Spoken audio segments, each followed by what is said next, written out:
ó ní nígbà tí Yar'Adua tí ó gbà fún wọn bóyá kówó jẹ káàkiri tó ń bayé jẹ́ tó ń bọ̀rù ṣe jẹ́ politically tó ń manipulate Nàìjíríà tó dojú Nàìjíríà bolẹ̀ ó nígbà tó fẹ́ máa gbógun ti wọn politically ó láwọn ràn lọ sọ́run Àṣàntì tí ó ti gbàgbé pé ẹ̀ẹ̀mejì náà ti gbìyànjú láti fi májèlé sínú oúnjẹ bàbá ní Aso Villa ẹ̀ẹ̀mejì náà ti gbìyànjú láti gbàjọba lọ́wọ́ wọn by planning coup tí ó ti gbàgbé ni. Atiku to Tinubu, if you can order EFCC to free Osun account, order ICPC to free El-Rufai. Presidential candidate of the African Democratic Congress, ADC, Atiku Abubakar, has challenged President Bola Ahmed Tinubu to direct the ICPC to release former Kaduna Governor Nasir El-Rufai if he can order EFCC to vacate freeze on Osun account. Ìwọ náà mo mọ̀ ipò ní ọ̀hún láti bo síbo ibo ló gbàjọra wọn. Okay, kí ni ẹ̀ṣẹ̀ tí ìjọba bàbá Tinubu tí wọ́n fi sun ẹ̀sùn wo ni wọ́n fi kan Governor Adeleke of Osun State? Nǹkan kan tó ṣẹlẹ̀ tán fi tí EFCC fi lọ freeze account wọn, we don't know. You understand? Fine, à ń rí online pé wọ́n ní wọ́n ra ìbò, wọ́n gbé àwọn èèyàn búra tó bá gbowó tó dìbò tó support nǹkan ọkọ̀ bẹ́ẹ̀ yẹn kò tí tó nǹkan tí EFCC máa fi freeze account wọn. Àbí kò yé yín bẹ́ẹ̀ yẹn. But fún Atiku coming out láti máa order President Bola Ahmed Tinubu pé if he can free Governor Adeleke of Osun State account to direct to give EFCC ní order láti release account yẹn, then he should direct the ICPC also to release El-Rufai like how now. Ibo ló ti jọra wọn. El-Rufai ó ṣe ìbàjẹ́ wípé El-Rufai mọ̀ wípé agbára ti kúrò lọ́wọ́ wọn.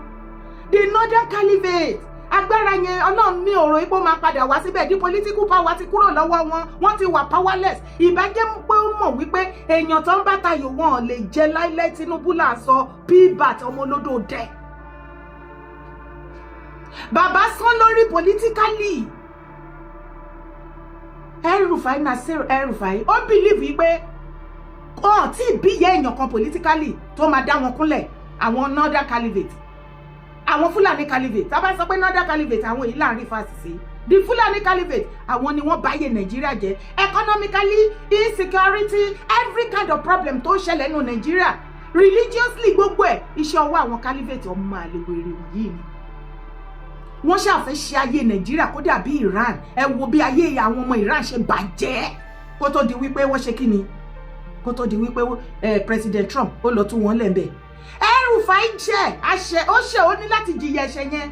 Ṣé ó ti gbàgbé nǹkan tó ṣe ni? Ó grant interview na have you forgotten? Ó grant interview tó ní àwọn náà ti táàpù line Aso Villa pé gbogbo bó ṣe ń ṣe meeting everything tó ṣe bẹ́ẹ̀ gbogbo ẹ̀ làwọn Northern Caliphate ní gbogbo wọn náà làwọn náà ń gbọ́. Ìpè kí bàbá Tinubu àti government ẹ̀kọ́ máa lọ máa rò wípé àwọn nìkan náà lè táàpù line telephone line àwọn aráàlú àwọn náà ti táàpù tiwọn. Ó tún wá fọ́dà ṣé o ti gbàgbé fídíò tó ti sọ ni wípé ọmọ ìran kan náà Yar'Adua ní ìgbà ayé Jonathan àwọn náà yànkẹ́ náà rán sọ́run àrèmábọ̀. The same Fulani gangan ó ní nígbà tí Yar'Adua tí ó gbà fún wọn bóyá kówó jẹ káàkiri tó ń bayé jẹ́ tó ń bọ̀rù ṣe jẹ́ politically tó ń manipulate Nàìjíríà tó dojú Nàìjíríà bolẹ̀ ó nígbà tó fẹ́ máa gbógun ti wọn politically ó láwọn ràn lọ sọ́run Àṣàntì tí ó ti gbàgbé pé ẹ̀ẹ̀mejì náà ti gbìyànjú láti fi májèlé sínú oúnjẹ bàbá ní Aso Villa ẹ̀ẹ̀mejì náà ti gbìyànjú láti gbàjọba lọ́wọ́ wọn by planning coup tí ó ti gbàgbé ni ṣùgbọ́n kí àlàyé mi kó lè yé yín dáadáa ó ní láti tẹ̀lé mi kó wá gbọ́rọ̀ gbọ̀kọ̀. Nigerians need to know that the battle to break President Tinubu is a battle to break Nigeria. Yes, and let's not pretend anymore. Yes, there's a powerful undercurrent in Nigeria's political waters today, and it is flowing fiercely against President Bola Ahmed Tinubu. And what is happening is not just the usual political noise. It is carefully orchestrated campaign by a group of powerful interests who feel threatened not just politically but economically and historically. And the reason they want President Tinubu out of power at all costs go deeper than most people realize. This whole struggle did not start today. And to understand what is happening now, we must go back to a conversation between Professor Omoruyi and General Ibrahim Babangida. A conversation that shed raw light on how deep the northern establishment fear of southern leadership's run. That conversation, documented in Omoriyi's book, The Tale of June 12, revealed a mindset that is both old and dangerous persistent. Out of that discussion there was a message from the Sultan of Sokoto. He warned General Babangida that allowing the election of MKO Abiola, a Yoruba man and fellow Muslim, will undo the gain the North had made since independence in 1960. Imagine that. Even though MKO was well liked and not seen as a threat in personal terms, his ethnic identity alone made him unacceptable to northern power brokers. The Sultan made it clear that the North could not afford a Yoruba presidency. He believed it would shift the balance of power and allow the Southwest to reverse the decade of northern dominance. And according to the account of Professor Omoriyi, a message was sent to Babangida that the June 12 election must not go forward.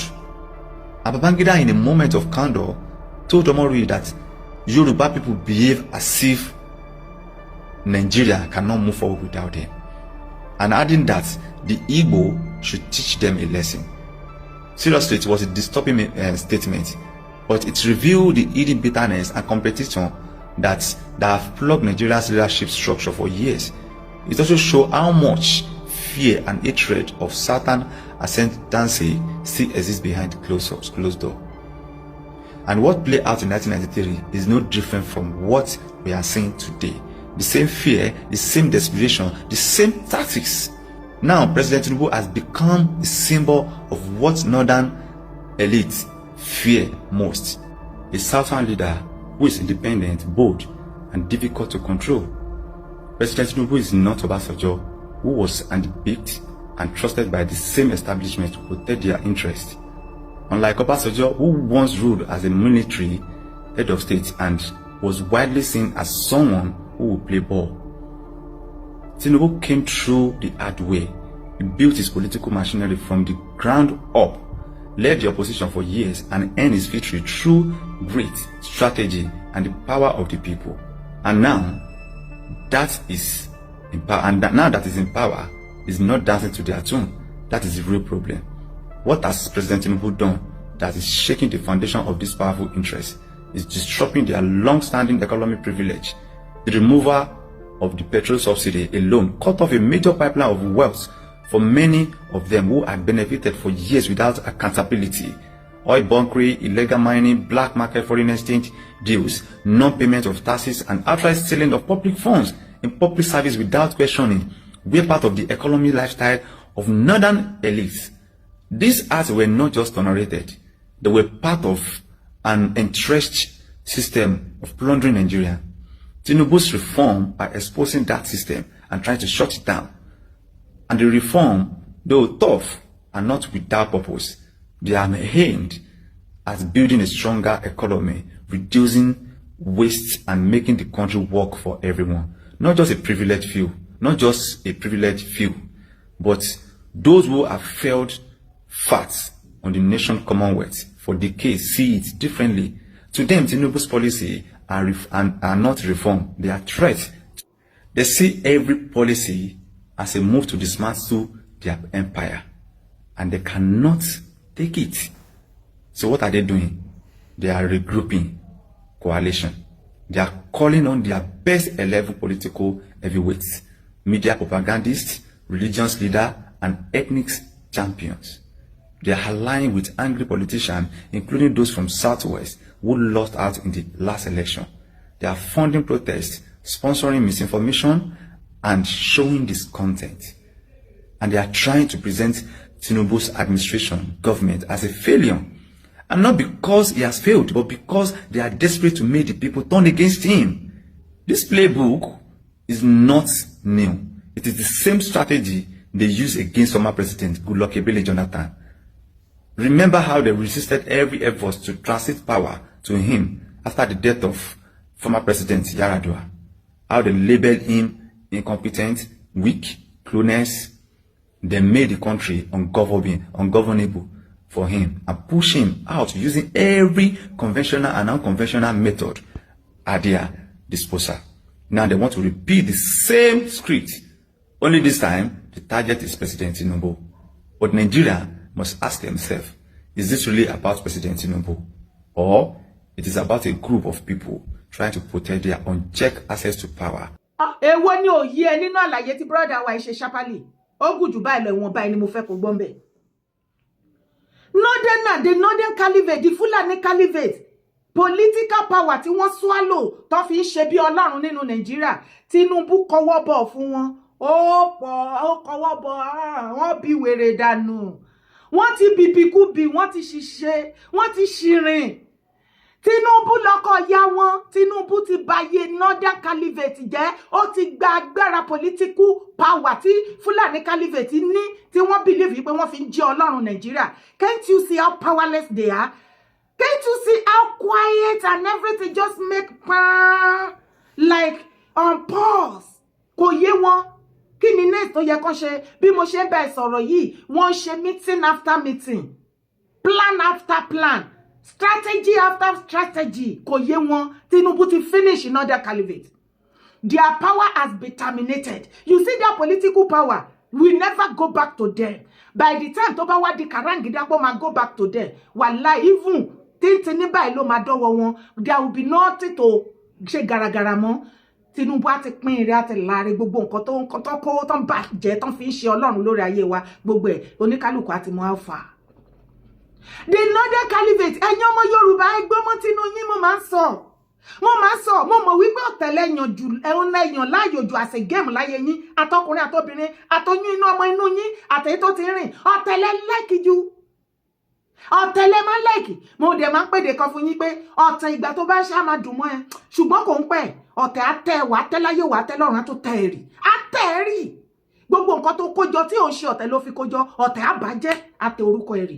Yorùbá bóyá yìí máa jẹ́ Yorùbá, bóyá ìní jẹ́ Yorùbá wa mọ́, tá a máa jẹ́ slave, ẹrú fún àwọn ẹ̀yà tó kù ní Nàìjíríà. Next year presidential election, òun ló máa determine. Yorùbá ẹgbọ́n mọ́ tinú yín. Gbogbo ọ̀nà ní Northern Caliphate, Fulani Caliphate, wọ́n wá láti gbé Tinubu kúrò ńbẹ̀. Kì í ṣe wípé Tinubu ò ṣe nǹkan kan rárá as a president inú Nàìjíríà. Ìwọ̀nba iṣẹ́ tí bàbá Tinubu tó jẹ́ kó rí ṣe, àwọn náà block ẹ̀. Ìwọ̀nba tí bàbá yẹn fagídí ṣe, wọ́n transfer ilé tó kù sọ́dọ̀ ọmọ Yíbò.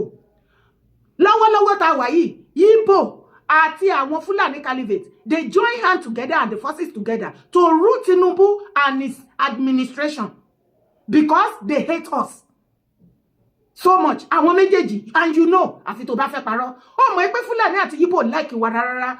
Tó bá gbọ́ fọ́dà lẹ́nu brother yẹn, ó ní especially wọ́n máa ń ní believe wípé àwa Yorùbá máa ń ní attitude wípé láìsí àwa Yorùbá kò sí nǹkan tó ń jẹ́ Nàìjíríà. And it is true. Ṣé irọ́ ni? Na true with the yarn, and we know the yarn ló pátá. Ṣé ti rí game bó ṣe ń lọ? Northern Caliphate, Fulani Caliphate, gbogbo wọn látòkè dé sàlẹ̀ títí dé ọ̀dọ̀ Sultan tó jó lórí wọn. The political power tó náà fi ṣe Tinubu ti gbà á. Rufai ó ti fi àyè, ó ti foníkálùkù wọn sí àyè wọn. Wọ́n rí àyè communicate. Everything ti wà shattered. Kò yé wọn mọ́. The only thing tán mọ̀ ń ṣe tán lè ṣe ni wípé kì í ṣe wípé ìbẹ̀rù continuity Tinubu ní next year nìkan ni ó ń pa wọ́n lómi. Bí kò ṣe the third time tí Tinubu bá máa ṣe. Tinubu máa ṣe third time, ikú nìkan ni ò ní jẹ́ kó ṣe. Mi ò dẹ̀ gbàdúrà kí bàbá kú, bàbá ẹ̀mí yín máa gùn. Wàlẹ́ ẹ̀ máa pẹ́ bí Mètúsẹ́là. Wọ́n ti long wọ́n ti renew ẹ̀mí yín, Ọlọ́run ti renew àti fi sọ́wọ́ Ọlọ́run ti ṣe. Bẹ́ẹ̀ ni. Wọ́n rí wípé tí Tinubu bá continue second time, kí ló fẹ́ ṣẹlẹ̀ gangan? Kí ni Tinubu dá lára tó fẹ́ dá lára? Kò dẹ̀ sí nǹkan tí Tinubu fẹ́ ṣe náà ju wípé kó reform Nàìjíríà. Economically, everything kálí kó ṣe. Bó ṣe ń gbìyànjú sìn tí wọ́n dẹ̀ block ẹ̀, tó ń gbìyànjú tó ń block ẹ̀, àwọn náà block ẹ̀, àwọn náà tó máa bọ́ síta pé Tinubu government ò ṣe nǹkan kan. Ṣé you dey see the game? We in the conjunction with the àwọn ọmọ Yíbò. Now àwọn ọmọ Yíbò iṣẹ́ tí wọ́n ní láti máa ṣe video propaganda, láti fi overpower gbogbo ìwọ̀nba iṣẹ́ tí bàbá Tinubu ṣe, gbogbo ìwọ̀nba reform tó rí ṣe ní ẹnu 4 years yìí. Buhari wà bẹ̀ for good 8 years. Ẹni kí Northern Abosita kó wá sọ fún wa nǹkan tí Buhari ṣe for good 8 years. Ẹni kó ọmọ Yíbò Abosita kó wá sọ fún wa nǹkan tí Jonathan bàbá ẹ̀ rí ṣe. Kí ló ṣe sí ọ̀dọ̀ wa? kí ló ṣe fún South tí gbogbo South rí tán gbádùn bẹ́ẹ̀ ní ẹnu ìgbà tí Tinubu débẹ̀ yìí àwọn ọmọ Yíbò gbádùn Tinubu gan ni ṣùgbọ́n hatred tán ní sí Yorùbá kò lè jẹ́ kí wọ́n mọ nǹkan kan nítorí ẹ̀ ló ṣe jẹ́ wípé gbogbo ìwọ̀nba tí Tinubu tó fi agídí ṣe àwọn ọmọ Yíbò wá ṣe propaganda ó ní wọ́n fi ń kì í mọ́lẹ̀ àwọn ni wọ́n take over orí social media ẹ̀yin boys bàbá Tinubu ẹni burúkú ló pọ̀ jù nínú yín àwọn tó yẹ kẹ́ release owó fún ẹ need àwa media badly àwọn media tó yẹ kẹ́ dìde kẹ́ jẹ́ ká ṣiṣẹ́ back to back fún bàbá ẹ ń ṣe bí wèrè ẹ ń ṣe bí òsín ẹ release owó kẹ́ jẹ́ ká pariwo iṣẹ́ tí bàbá yìí ṣe ká máa name one after the other with proof and video ẹ fẹ́ kí kówó mi fáwọn media kan lọ ṣe àbí kí ló ń ṣe yín náà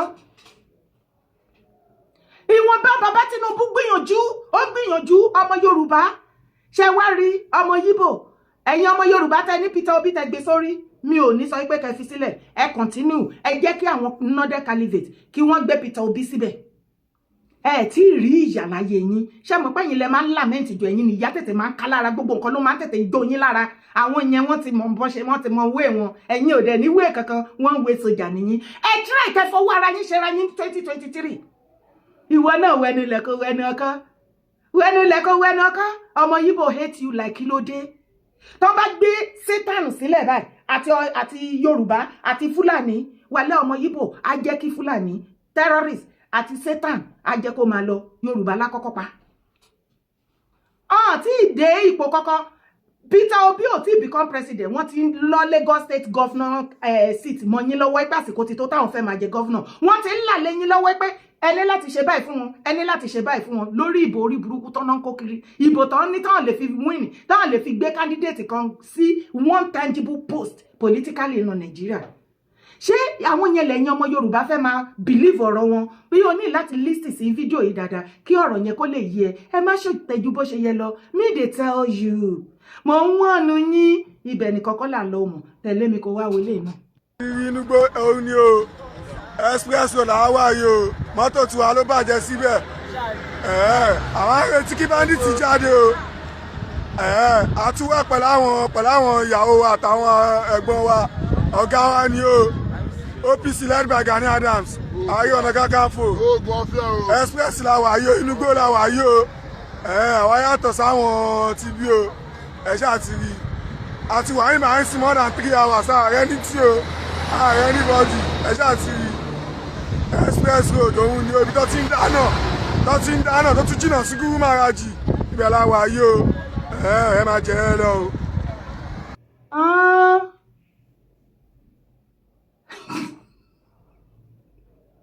ẹ má bínú ó fọ́nì sí mi ni torí kò yé mi kí ló fa gbogbo yánmayànmá ẹ̀yin OPC ààrẹ Gani Adams kí ló ń ṣe yín what is this kí lélẹ̀ ẹjọ́ kí lẹ̀ ń ṣe ìranù rádaràda ẹ̀yin èèyàn mi àbí kí ni nǹkan tá lè pé nǹkan táwọn ọmọ OPC Gani torí ẹnu ara wọn náà fi sọ pé OPC Gani kí ni nǹkan tí ìtumọ̀ nǹkan tó ń ṣe pé bandits pé ti páàkì síbi tó ti máa àtáàkì ní Ìbàdàn expressway àbíbo náà wà kọ́ wá bá yín bẹ́ẹ̀ kọ́ wá jí yín gbé ẹ mọ̀ọ́mọ̀ kó ìyàwó àtàwọn ọmọ yín sínú bọ́ọ̀sì kí bandits wá kidnap yín ẹ̀yọ̀ tó bá ti wá kidnap yín yẹn kí ló máa wá ṣẹlẹ̀